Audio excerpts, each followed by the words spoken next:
The Silicon Valley bank collapse is the second largest in U.S. history, and it is causing shockwaves throughout the financial community. President Joe Biden addressed the issue this morning before flying west, assuring Americans that the U.S. banking system is safe. Today, thanks to the quick action of my administration over the past few days, Americans can have confidence that the banking system is safe. Your deposits will be there when you need them. Small businesses across the country, the deposit accounts at these banks can breathe easier knowing they'll be able to pay their workers and pay their bills. And their hardworking employees can breathe easier as well. Here to further discuss the fall of the Silicon Valley Bank and what it means for customers and bankers throughout the industry, well, we'll turn to our financial analyst, President and CEO of Wilsey Assets Management, Mr. Brent Wilsey. Mr. Wilsey, welcome back to KUSI. Good to be here. All right, so I asked this question of Jane King, our other financial advisor. We saw on Sunday's gab shows, the political gab shows, Janet Yellen was saying there will be no bailout of Silicon Valley Bank. And then just hours later, the president was assuring everybody that everybody who had money in the bank would be made whole. Please describe those two positions. They don't seem to be consistent with one another. I was trying to listen very closely to what he was just saying, and I thought I heard him say small depositors, because he should have either said small depositors or insured depositors, up to $250,000. They'll be covered. But there's just too many people. Roku has $147 million. That cannot be covered. That is just way too much. So, yeah, most people have more than 200. This is a high-end, high roller, investment strategy bank, right? I mean, this is not Joe Blow going there to put his $3,000 in the bank. And that's the thing I want people to realize. This is not a normal bank. This was a high roller bank. This bank invested in things, and they loaned against venture capital type investments, startup companies, technology companies, biotechnology, all these high risk things. And they would loan against the future value of the equity that they thought would maybe go out public with.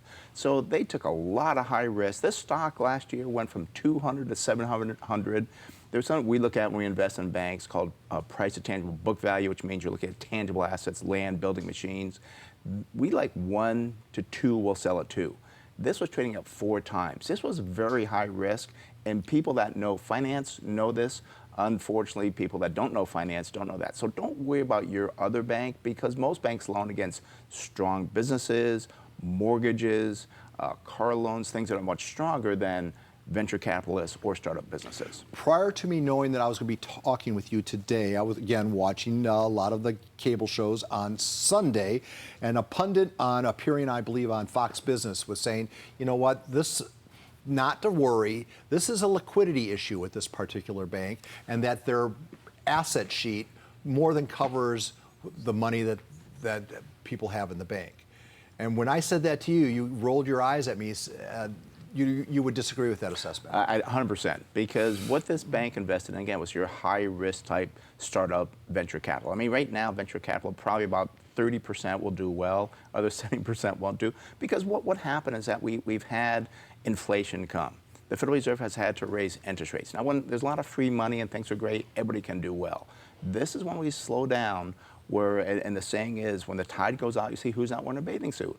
So there's going to be other companies that you see like, oh, they're not that strong. And that gentleman on the Sunday news that said that, he's looking at the high flyers like, oh yeah, they'll be fine. He's got to say that. You've got to have a strong business. Our company, we only invest in strong businesses. We won't take that risk. And maybe we won't make 50 to 100%. I'd rather make 10 to 12% and be safe than be a high roller and shoot for it. And then you lose it all. The same pundit, again, I wish I had saved his name. Had I known I was going to be talking to you, I would have. But this same guy said, hey, listen, this bank it's having a bad 72 hours, but it is still an attractive purchase for somebody out there. That someone will come up and even in the worst case scenario will buy this bank for cents on the dollar and take it over. Could you react to that assessment? I don't know why he would say that, because again, look at the assets of this company. They loaned against wineries against the value of their wine. They loaned against companies that were going to go public, what they thought the IPO price, initial public offering price would be, the future value. That's just very risky to do that. Most banks will say you have a home worth $1 million, the mortgage is at $800,000, we got a 20% decline that we're okay with. they're loaning against strong assets. These are not strong assets. I don't see anybody would want to come in and buy this. Not an Elon Musk or anything like that. His name is being floated on Drudge and. Yeah, I think he's got his hands he's full got with his Twitter. Yeah, right. He's already over. So then, well, just incidentally, because we're hearing about the bank out on the East Coast, they're not connected in any way, are they? You might find one other bank that has this aggressiveness that Silicon had.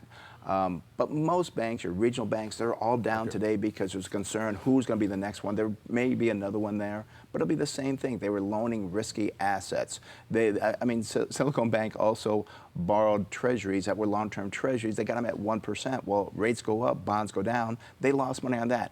This bank could not do anything right because they were so aggressive. They didn't care about being conservative. They didn't care about being cautious. They said, let's be wild here. Let's go for the guts hole. Let's do what we can here to really do high things. So in a situation like this, we're hearing that the employees still got their bonuses prior to all this news breaking. Are there some customers who will get a phone call about 5 hours before everybody else that they get their money out? How does that work in that, or does everybody take a bath right now? Yeah, I don't think the executives getting the bonuses. I think those bonuses will be clawed back by the government. Like, no, you can't take your bonuses before that. But I mean, did they call customers ahead of time? I would hope not, but perhaps it did. I mean, they had some big, and I know there's probably buddy that they had some big deposits. Like I said, Roku. They had other ones that had millions and millions of dollars invested in it. And I think about 50% I think more than that, are depositors from these startups and these venture capital companies where now they're bleeding cash. They need their money back, and that's what caused the problem. For those of us old enough to remember 2008 and that, are we tipping that? Are we walking that line right now? Or? No, we're not, because this again is on startups, high flyers. So this is back not, in 2008. okay. That was on mortgages, Right. a real estate crisis that hit. We don't have that. Mr. Wilsey, thank you so much for making time for KUSI. It's always great to hear your calm perspective.